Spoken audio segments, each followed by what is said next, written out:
AA Beyond Belief is a podcast by, for, and about people who have found a secular path to sobriety and Alcoholics Anonymous.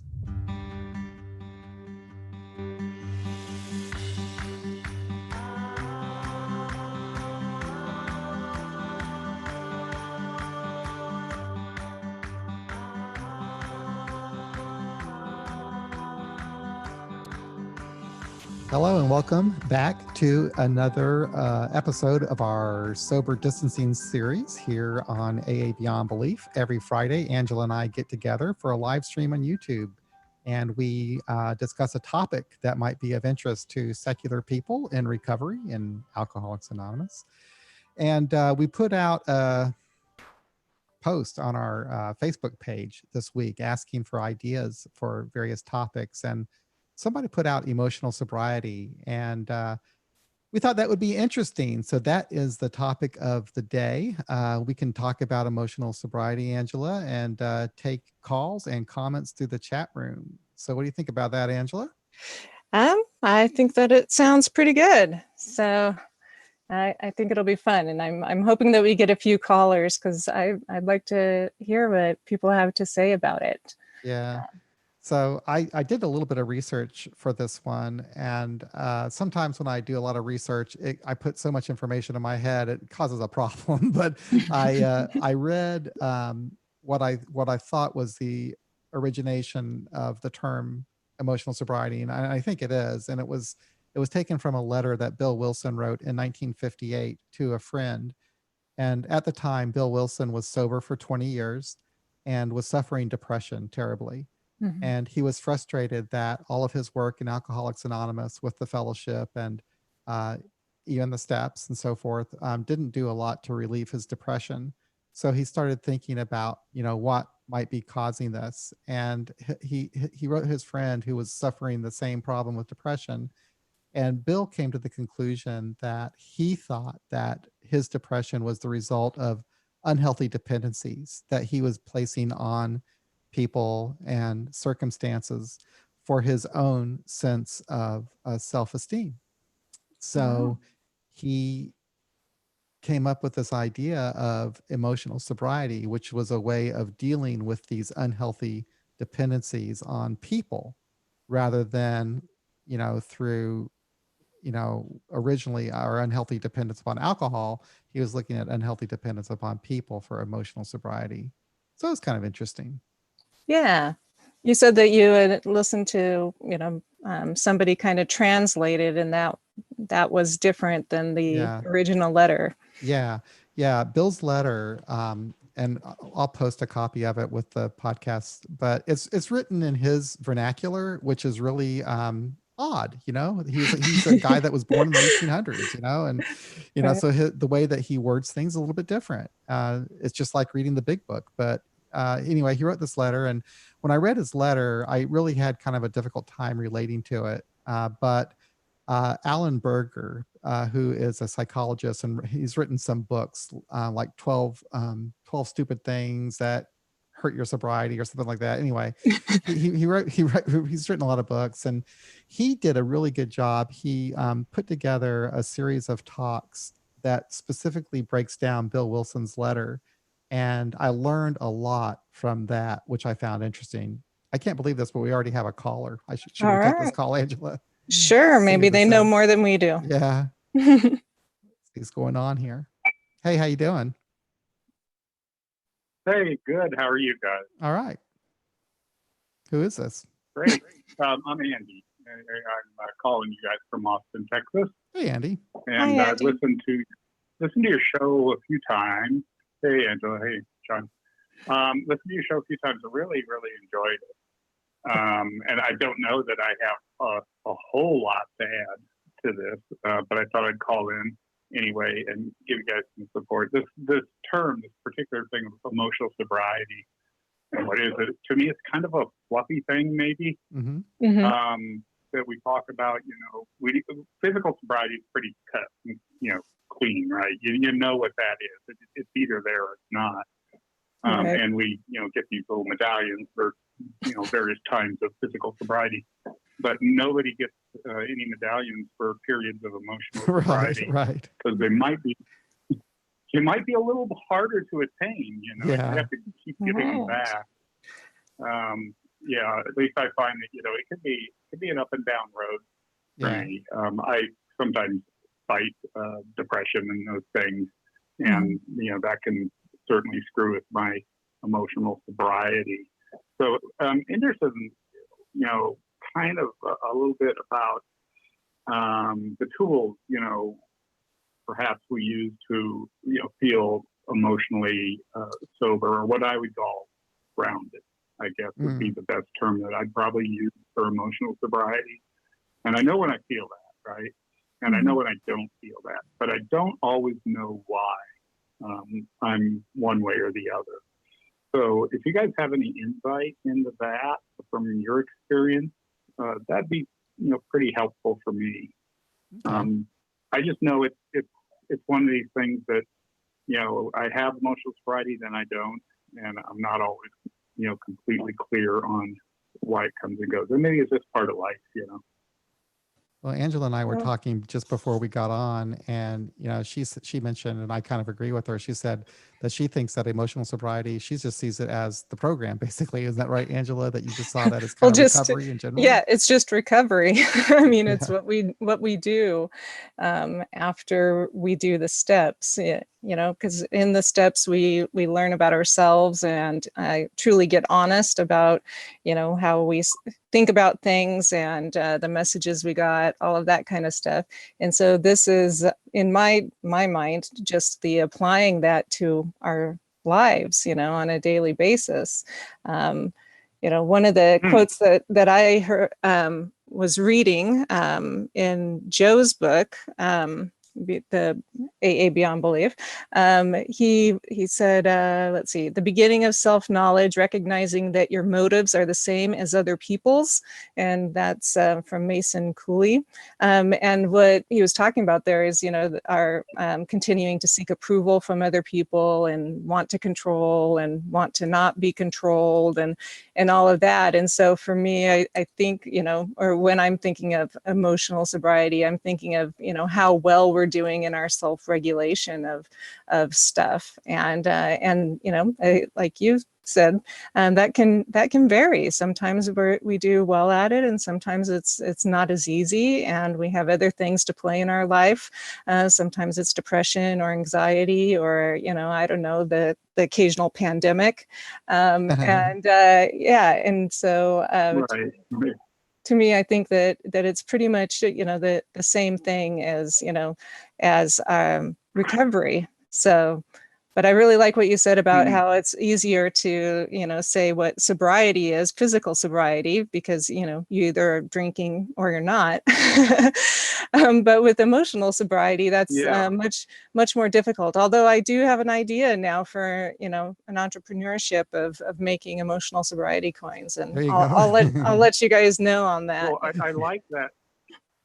I like that you're equating it with recovery, because it's so much more open, I think, than my definition that I've been using of just feeling grounded or feeling good. Because maybe, you know, you're in recovery when you're not feeling good, right? And you're in recovery when you're feeling good. So I think your definition gives a lot more leeway for being human and having the ups and downs. I think I'll adopt that one. I like it. Yeah. All right, great. Thanks, Well, Andy. thank you, Andy. I appreciate your call. Thank you very much. All right. Great. Thanks, guys. I really appreciate the show. Oh, thank you. Thank you. Yeah, I thank appreciate you. that. Well, that was nice. Yeah. Yeah, you know, I also thought the same thing. Whenever I would think about emotional sobriety, I would just think of, you know, the program itself, because, you know, the only step that even mentions alcohol is the first step. All the rest of the steps have to deal with, you know, our emotions, basically, you know, or how we Right. react to life. And you know, I always thought in terms of like step 6 and 7. I always thought those steps as my effort to grow as a person and to deal with how I react to life and everything. And so I always kind of thought of those steps as step 6 and 7. And if I ever heard the word emotional sobriety, I just thought of it as a way of not letting my emotions run me, and just a way to have a better way of reacting to life, I guess.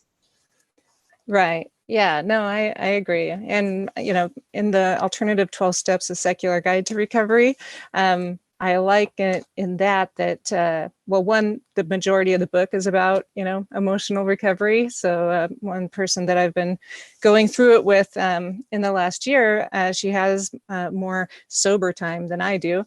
But that was one of the comments she made in going through the steps with this, is that it seems to be much more about emotional recovery or emotional sobriety than how she'd done the steps any other time before.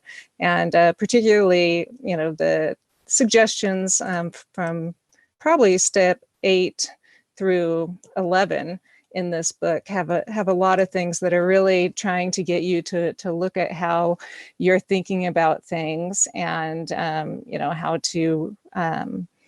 how to be able to sit with your feelings and act instead of react, and take responsibility like in the moment, and all of those kinds of things. So yeah, I like it. I find that to be super helpful. One of the things that we thought of when we saw this topic, I believe that the person who posted it was posting it from the point of view that I know you and I have both heard in the meetings of more of a pejorative, Hmm. like that person doesn't have emotional sobriety, or judgment, or something along those lines. What do you think they're getting at with that? Yeah, so when I was first getting sober, I all I cared about was not drinking and not ending up in jail. If I could just not drink and not go to jail, I was good. Okay. And so when I would hear other people talk about more loftier goals, I wasn't there in my hierarchy of needs yet. I wasn't ready to deal with my emotional growth or personal growth. I just said I just needed my basics covered. And Angela, it took me a long time. I had a lot of instability financially, just transportation, getting around. I had a hard life, the first couple Right. of years. So those first 2-3 years was really spent just taking care of myself physically, to make sure that I had food, clothing, all that kind of basic stuff, freedom. Um, Right. and then after I had those basics covered, then I started thinking more in terms of the quality of my sobriety, I guess. But still, I always hung on to the idea that all I really cared about, the most important thing to me, was to not drink, because I knew if I drank, I would just go back to repeating what I had lived before and just have worse problems. And I knew if I didn't drink, that I would have a chance for a decent life.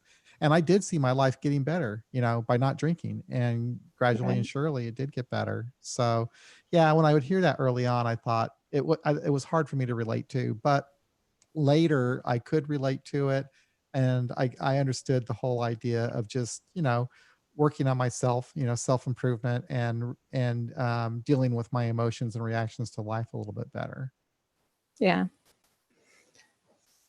But when I was reading this, not reading, but when I was listening to Alan Berger, I really learned a lot from him. There's a lot of stuff you can find that if you have Amazon Music.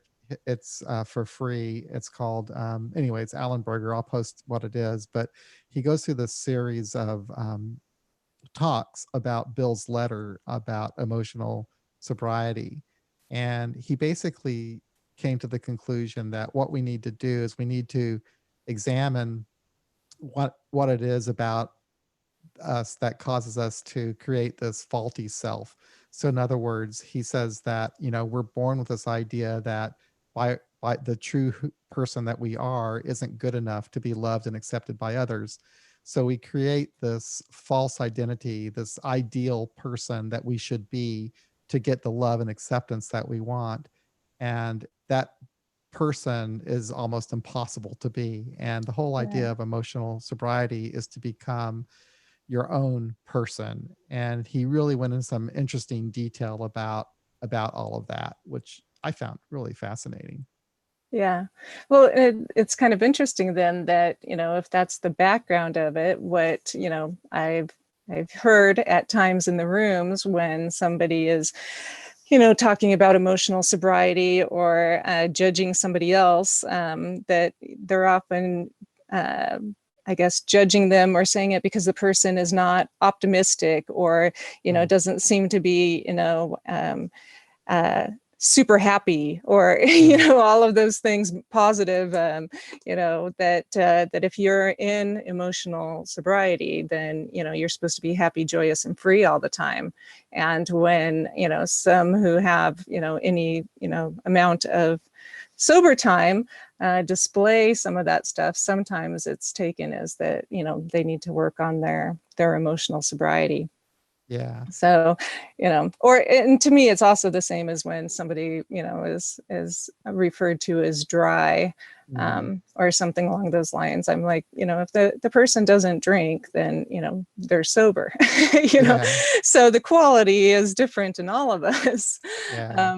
But I think that's what people are getting at generally with emotional sobriety is the quality of somebody's, recovery program. And Right. it's just interesting because, sometimes, I mean, we don't know what's going on with everybody else's lives or why they're behaving the way they are and things like that. So it's kind of an odd thing. Another thing in my district, or the district that I was in here, they do a workshop every February called When Chocolate Doesn't Work Anymore. And it's, a work or a day-long kind of event where they have different panels and discussions on emotional sobriety. And so that was interesting to me when I'd been sober a little while to put it together that that's what that was about. I got the idea that, you're supposed to be working on stuff, but I thought it was all part of, sobriety and doing the program.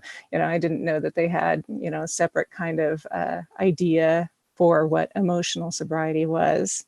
But it was a good workshop.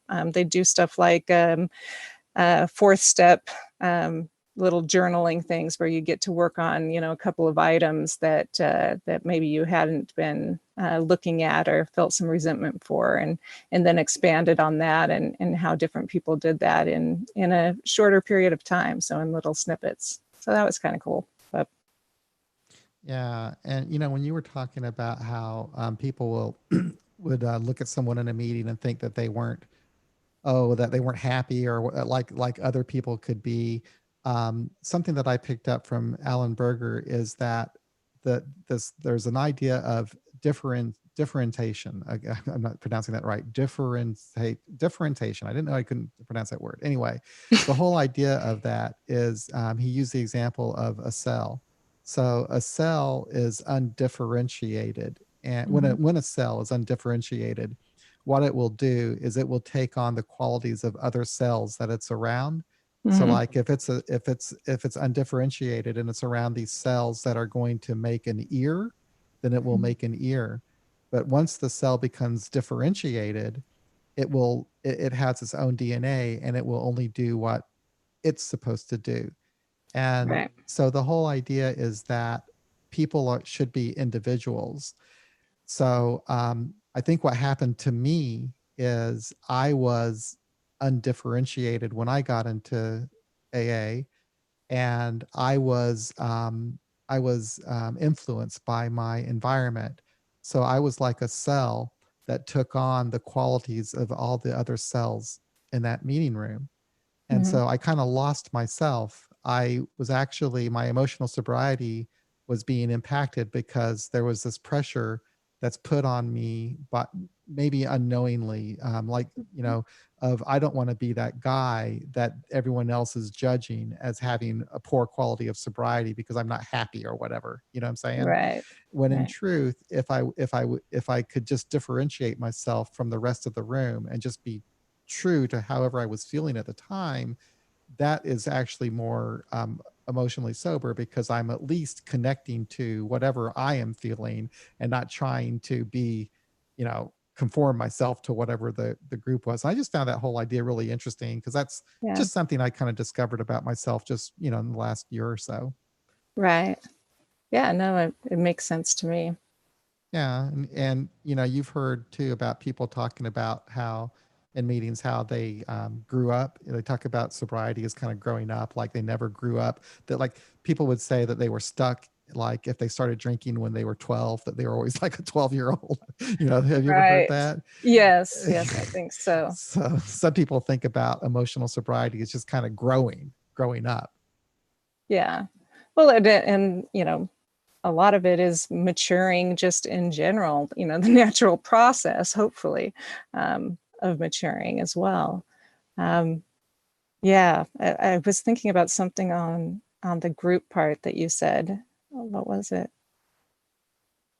About how you kind of adapt to whatever the Yeah. group. Well, yeah, and that, in I think a lot of us have experienced in different places the idea that you shouldn't, have your own differentiation, and that you should, you know, if you don't have the big book with you that you're carrying at all times, and underlined, and have all the stuff in it, and be working the steps as they are written in the book, and do all of those things, then you're kind of put in as an outcast, that and I don't even know that in some of those places they even call that emotional sobriety.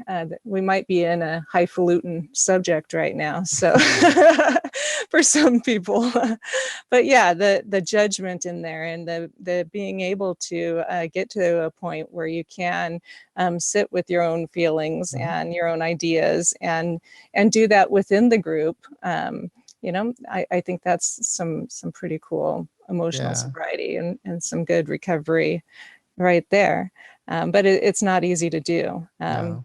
When I was thinking of this subject, I was thinking of, one of the things my home group does for me is that it has certain, trusted people that kind of acts as a container to hold some of my stress and uncertainty, or my difficult emotions, or things that may be too scary for me to handle on my own. I can go in there and say that, I'm upset, or I'm sad, or this happened, or I don't know what to do about this, and that it's an okay thing for me to do that. And in just doing that, I can process it. Sometimes people can share what they did if they had a similar thing, but part of it is just, sharing it. And that, I have been concerned at certain times that sharing some of that might, be seen by some people as not having quality emotional sobriety, or quality sobriety, because, if I've been sober a number of years, and I'm still, struggling with, my partner, or, the neighbor, or some sort of,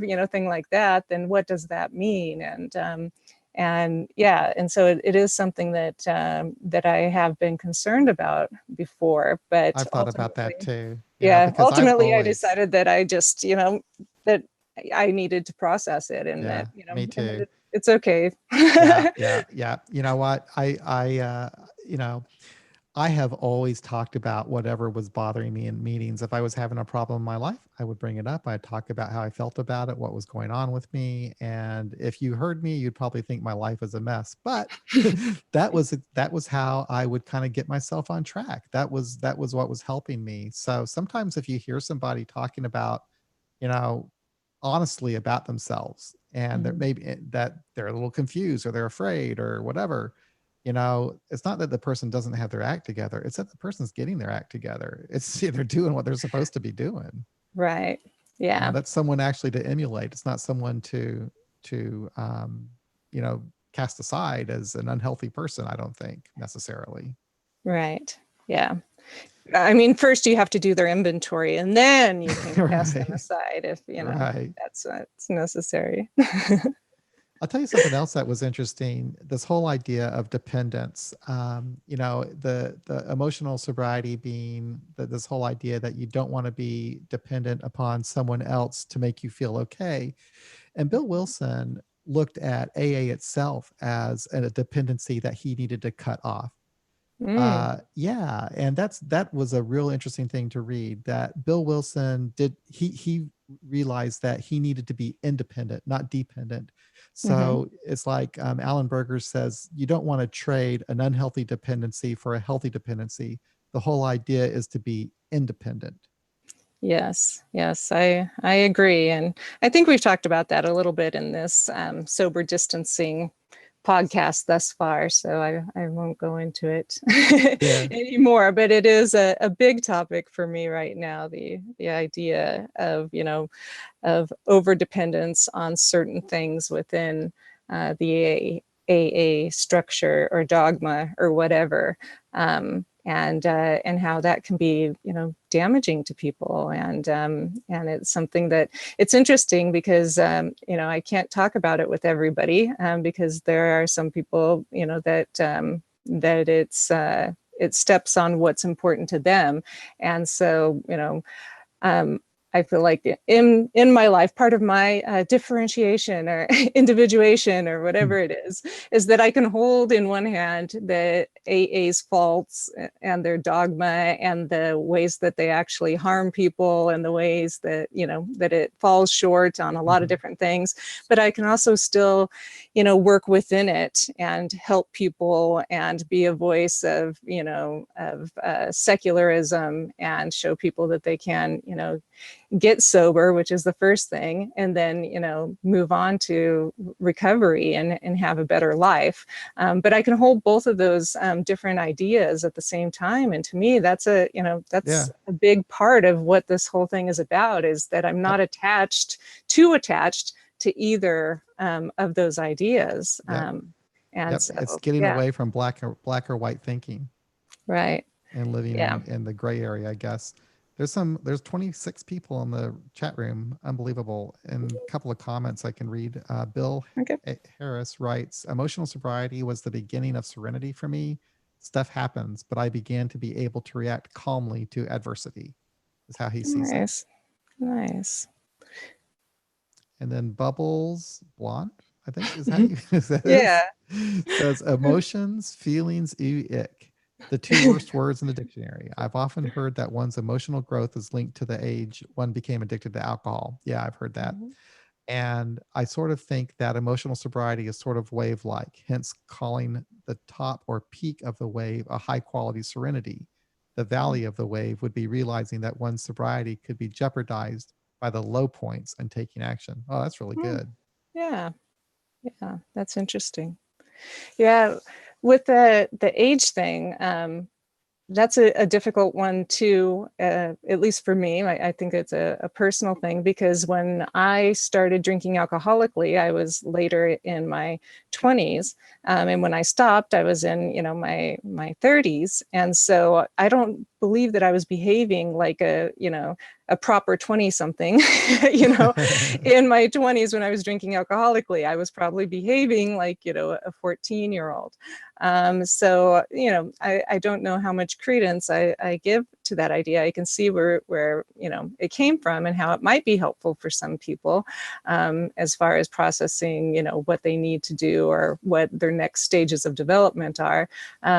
But it doesn't make as much sense for my particular situation. Now, if we go to, my other solutions for what was going on with me, I was a compulsive overeater far before I ever started drinking alcoholically. And so if we look back at that, that's probably like about age 12 that I started doing that. And so, I could kind of see a little bit in there that, if that's a continuation, which alcohol was the continuation after I could no longer compulsively overeat.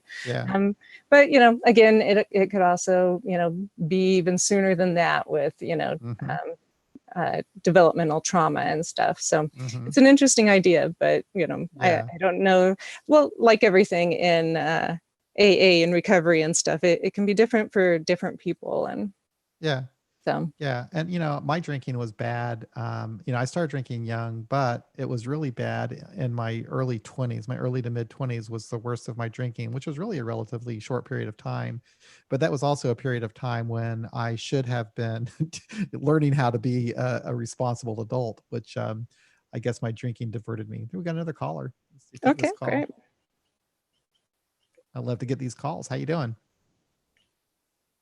Hey, it's Jackie. Hey, Jackie. Hi, Jackie. Hey, Angela. Hey, John. How you guys doing? Not bad. Not Yeah, bad. good. So can you enlighten us? Yes, Good. we would like to hear. We would Yeah, like yeah. to Can hear. I please? Yes, please do. I would. I do know. I love this stuff. So yeah. Well, I was thinking of a bunch of stuff. I mean, first off, I feel like we're pretty like-minded, at least the three of us, and probably a lot of folks listening, which is, all of that dogma and the just the people that come in to AA and they say the same story all the time. They share a meeting, the same story, and they're also very quick, at least in my experience, to tell me how I'm supposed to feel.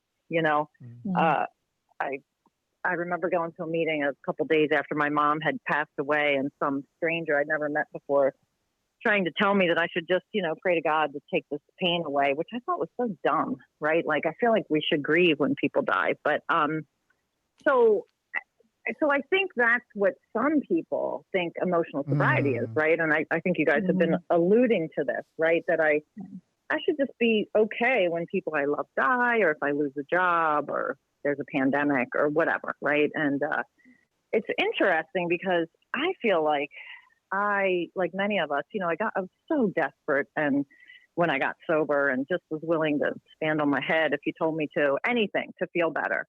And so I just drank the Kool-Aid and soaked in all the dogma. And then the shit hit the fan for me, in double-digit recovery. And it's so interesting because I feel like Bill in a way. It's like I hit a terrible time in my life, and I felt like it was so unfair that I had been sober and I had done all this stuff.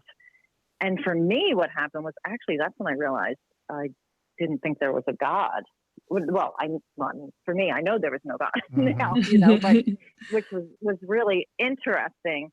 But it took me to a journey to go within, just like you guys are all talking about, like to seek professional help, to differentiate, to not have to drink the Kool-Aid anymore because it wasn't working, right?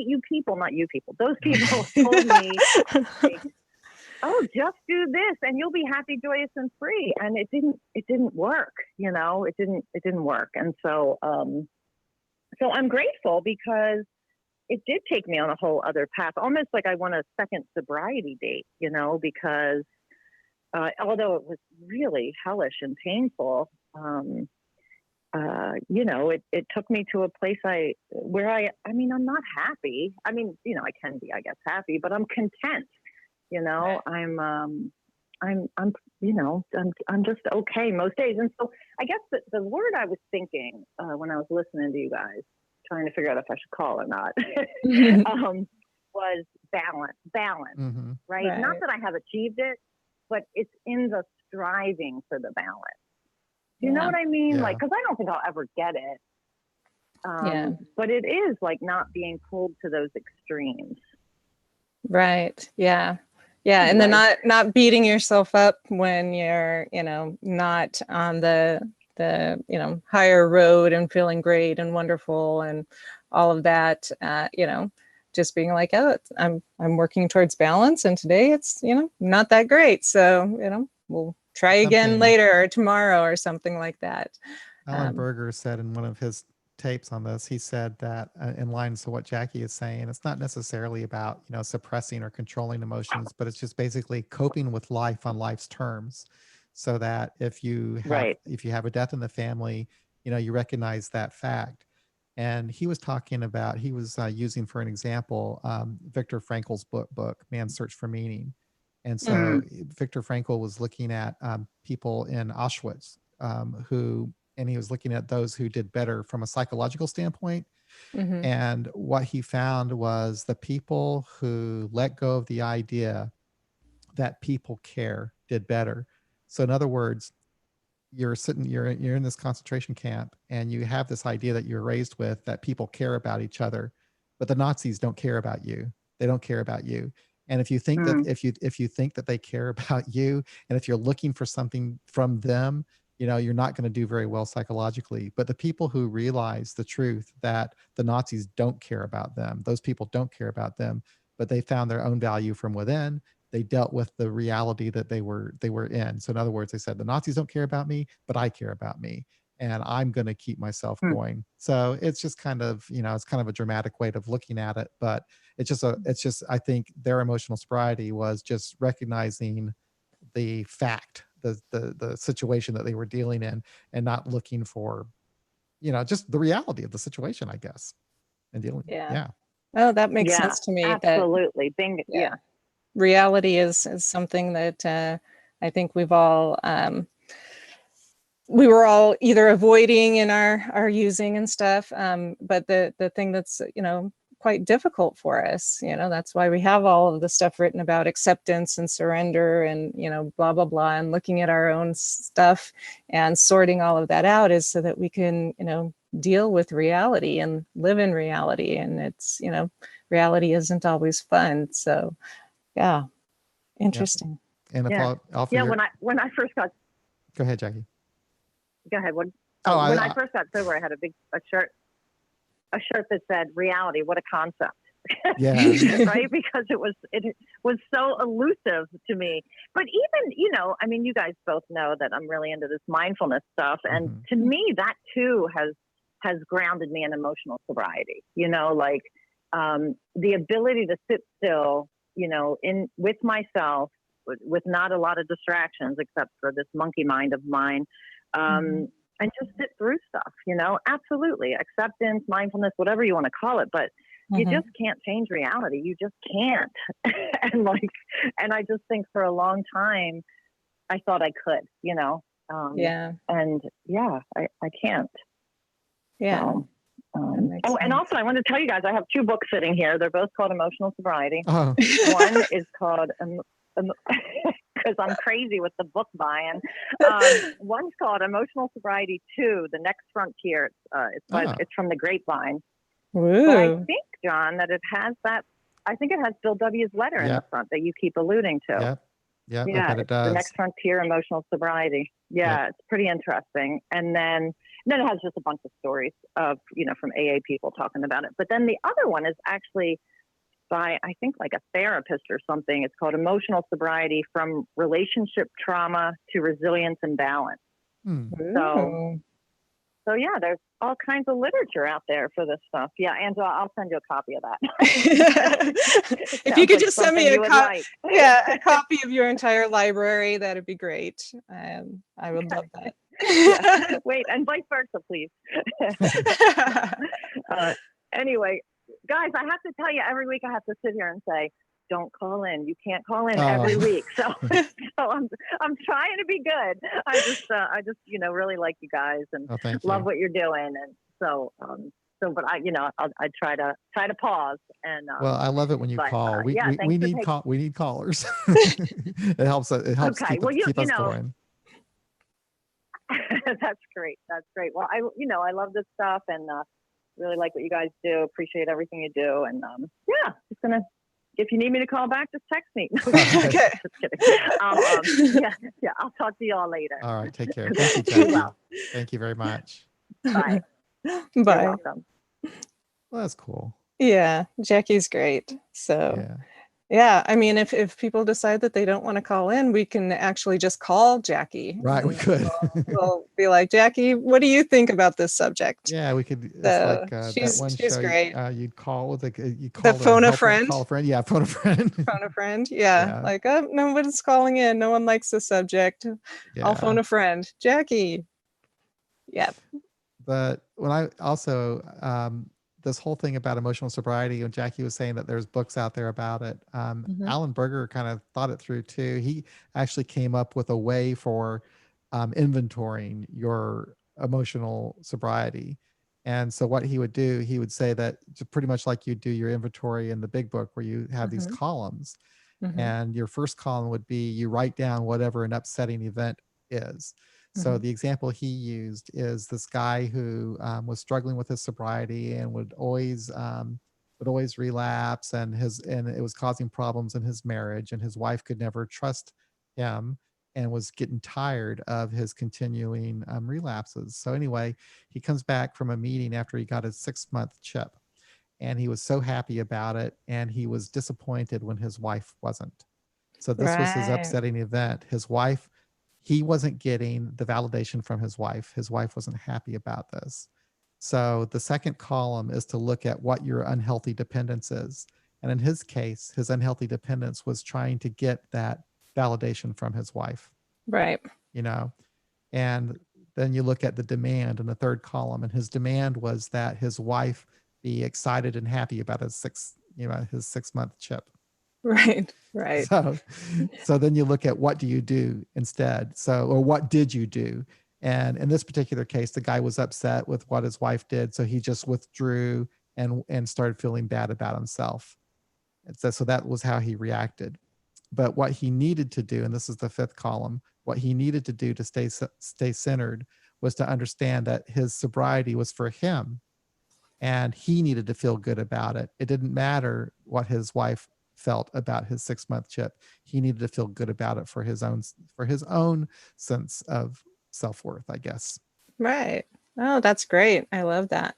Yeah, I thought that was pretty interesting. I'd never seen that before. I mean, I don't know how different that is really from just your normal inventory, but because you Yeah. look at your normal inventory, you look at some resentment or feeling that you have about something, then you look at your part in it or how it affected you, and then you learn from it. So it's pretty much essentially the same sort of inventory, I guess.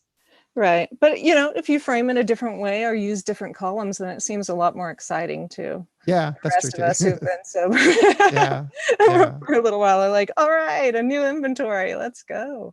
yeah, yeah.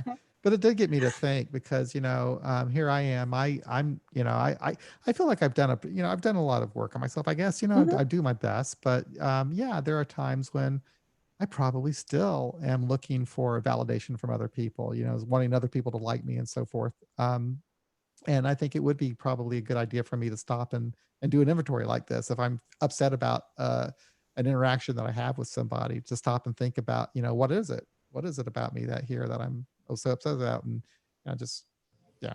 So, Right. yeah. Yeah, no, I like that, and I think it's important. And for me, with those kind of spot inventories and stuff, is the work is still allowing myself to sit with it. So kind of like what Jackie was saying with meditation, just to sit with the feeling without attaching to it.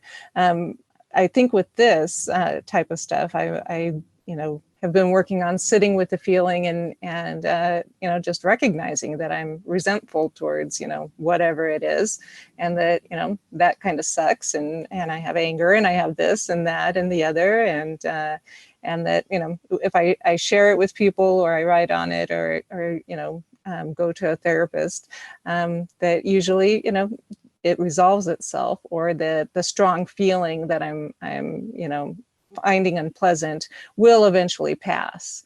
And so, yeah, so I still continue to work with that. And that's, kind of some of the basic stuff just in recovery in general, is learning that the feelings that we have are temporary, so that, whatever feeling I'm having right now is not going to be the way it's going to be forever. And I recall vividly in early recovery, that I felt that way all the time, that, whatever I was feeling was horrible, unless it was great. But it was, going to be that way forever. And it's something I struggled with depression as well, because, that dark passenger, as I sometimes have called it, it tells me that, this sucks and it's not going to get better, and it's sucked before, and you might convince yourself that it's going to get better, but it's going to suck again, and all of those things are true, but I've also learned that they're all okay because it does pass. Yeah. That I was thinking about depression because I don't suffer from it so much now because I've been treated for it and I take an antidepressant. So I don't get depressed.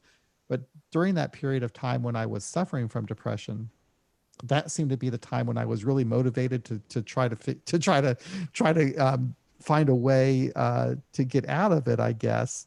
But I don't know what I'm trying to say. I guess I felt like the depression was motivating me to grow and learn about myself. And Yeah. now that I don't have that depression, I have to have some other motive. And usually what happens is if there's got to be some sort of a problem in my life that presents itself for me to start taking time really to do an inventory, you know. Mhm. I don't know what I'm trying to say. I Yeah. wonder if I'm not really doing as much as I probably should do because I'm not feeling that depression. I still feel Right. sad when I need to feel sad and so forth, but Yeah. I don't fall into depressions anymore. Right. Yeah, you probably should look at that because, no, I'm just kidding. No, what I was thinking of was more of with depression and stuff, and whether or not you're working on things or continue to working on things.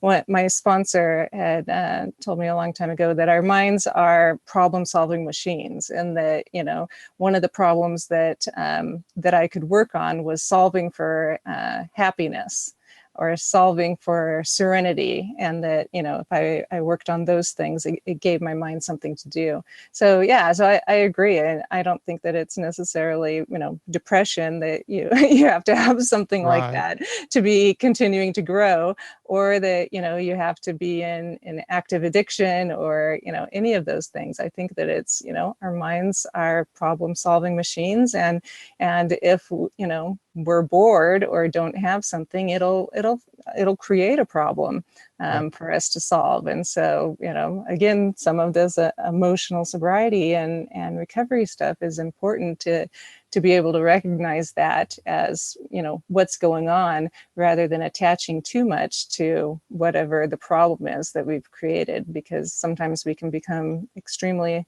obsessive and get ourselves into trouble. And sometimes it does lead to relapse. Yeah. And also after a person's been sober for a while, I mean, you do get a little bit of stability in your life. You're not going through all these dramatic problems and so forth like you were in your drinking. So, I mean, I guess I do have that too. I do have some stability simply because I have met the basics of my life and I'm sober.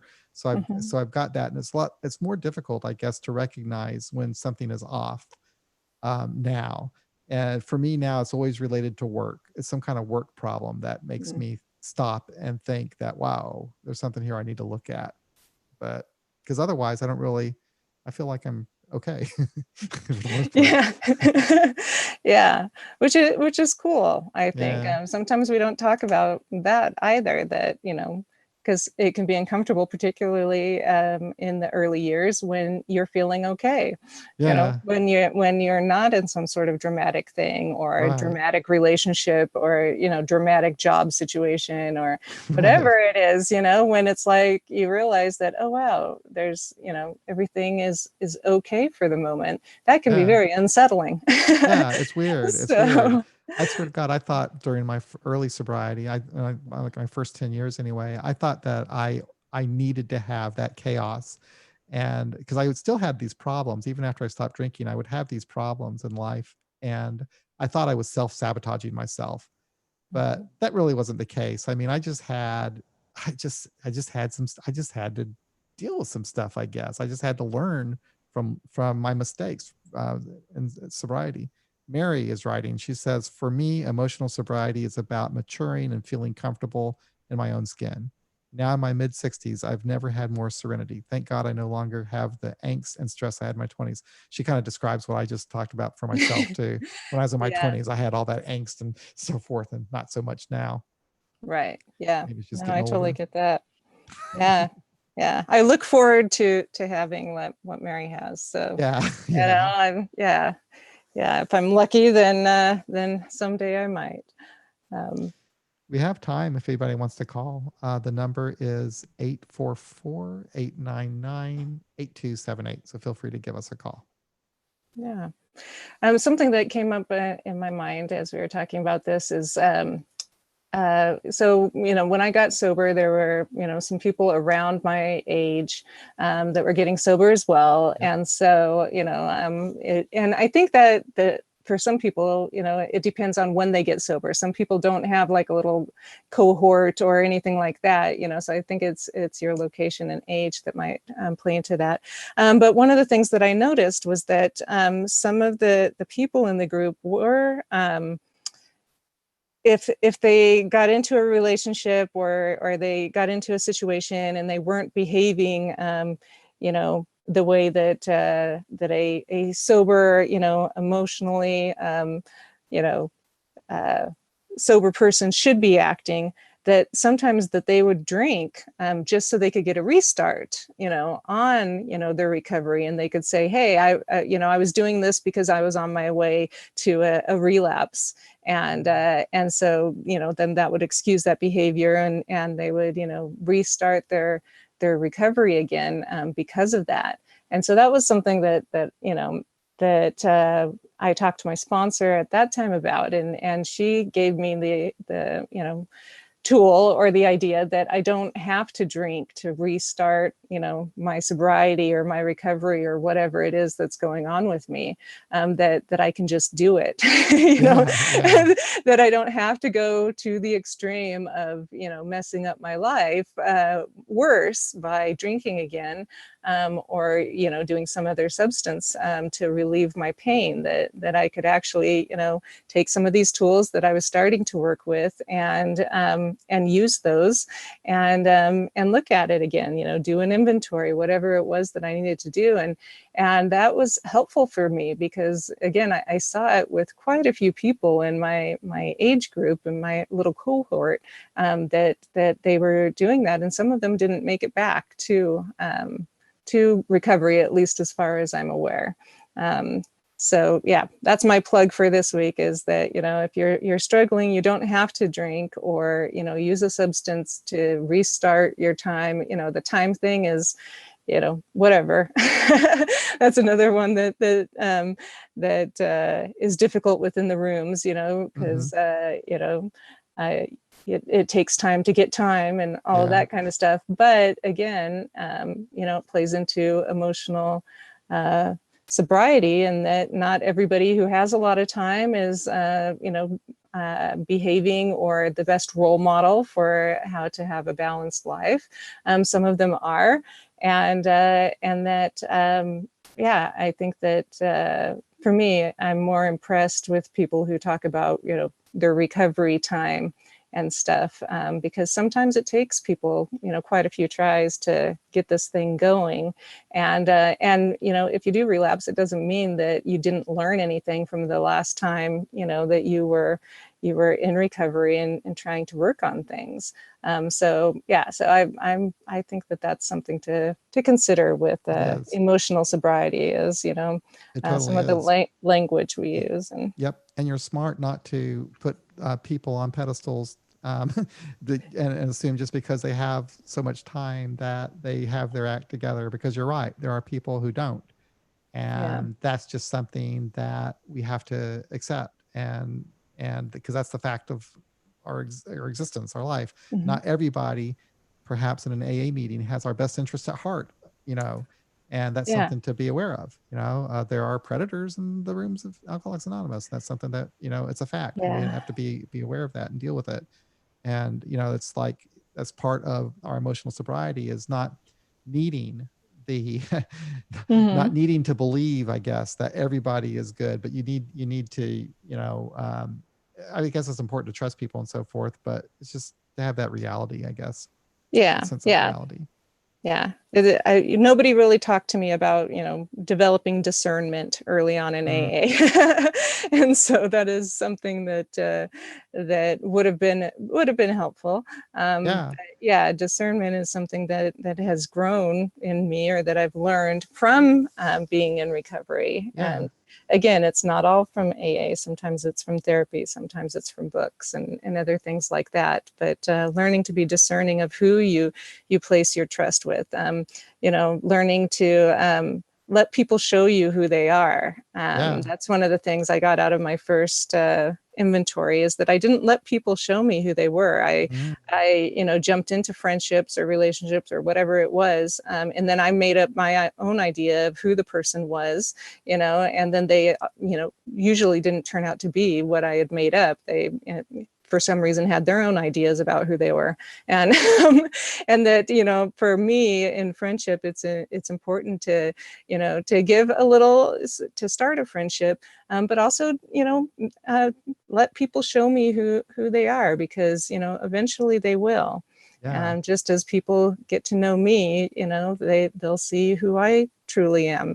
But that it's a time thing, and it takes some discernment. And so not to just throw my my vulnerability out at anyone is I've heard something people that I've say had to that if work on. somebody tells you what they are and who they are, believe them. Yeah, to an Oh, I mean, if extent, they, but yeah, I meant that I'm like, like, yeah, I I guess don't know. it can't be a blanket statement, because of course there could be, I guess that doesn't really Yeah. work. I guess I'm thinking about a certain politician, who is, Right, right, yeah. who's like, yeah, he tells you what he, whatever. Yeah, no, I don't know about that, but yeah, like I Yeah, said, that might because not be, listening to fourth steps, I hear from people who have, or at fifth steps, I guess, and the person that they think they are is not the person who I see in front of me, right. and helping them to see a little bit more of the person that I see in front of me is part of that. Yeah. So again, learning the balance and discernment and what all of that means. There's so much. Yeah. Well, Angela, you want to talk a little bit about, I guess, the news, if people haven't heard about ICSA being postponed? Not really, but we Yep. can. Well, I already posted it on AA Beyond Belief, and it's been posted on the Secular AA Coffee Shop group. But basically, the it's not a big deal, but well, it could be a big deal for some people. But we had to postpone that conference for a year because of the coronavirus Right. situation, and I think it was the right thing to do. But fortunately, the hotel is going to give us the same deal the following year, so that's what we're going to do. Yeah, there was some discussion about, different ideas of, how to handle it, if we move it to, spring, or move it to something else, or not have it all together, or have it digitally. And several of us heard from people on what would work best for them. And so as a group, we decided that postponing it for another year would probably be the best for right now. And, if we have to, look at that differently at some time, then we probably will. But yeah. I think most people understand. I think it was really the only thing that we could have done. But anyway, for anyone who doesn't know, if you're listening to this podcast now, I guess. Right. Yeah. I always like to break the news, Angela. Great. Well, with I'm always in competition with Roger and AA I'm Agnostica to break the news first. Yeah. I'm usually like, yeah, I guess I heard that too. So anyway. Yeah. If you have questions, then you know how to reach most of us from Secular AA, and we can let you know, the best of what we know right now. But again, hopefully there'll be a vaccine out by that time, and some people who are suffering some difficulties financially will be able to, make up for that and be able to go. But yeah, there was a lot of different factors into, why this was probably the best decision for us to make at this time. Yeah. So anyway, that's that. We're coming up on an hour. If there are no other callers, you give one more chance for someone to call in if they'd like to. Yes, Bree, it was the conference in DC, the International Conference of Secular AA. It was scheduled for the end of October of 2020, but we rescheduled it for the end of October of 2021 because the situation that at present just wasn't, likely that we could put that conference on. Yeah. And even if things are starting to reopen, over the summer, there are still a lot of questions about, again, finances for some people, and the safety for some people. Our population, may not be traveling as much yet at that time either. And so by putting it out another year, it seems like it would be the best for the majority of people who were planning to attend it. So. Yeah.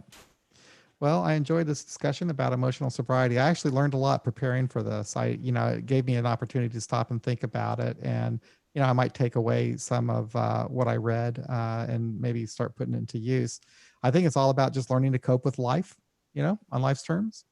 Yeah, just being able to be in reality and cope with reality and try to find balance in your life.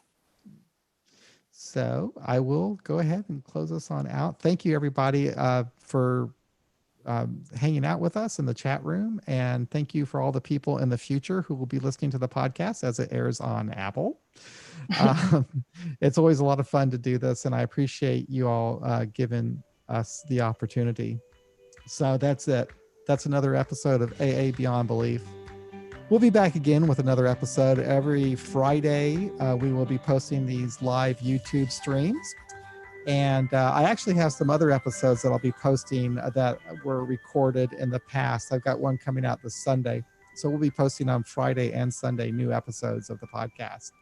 So anyway, thanks everybody for listening. We'll be back again real soon. Take care. Thanks, everyone. Thank you.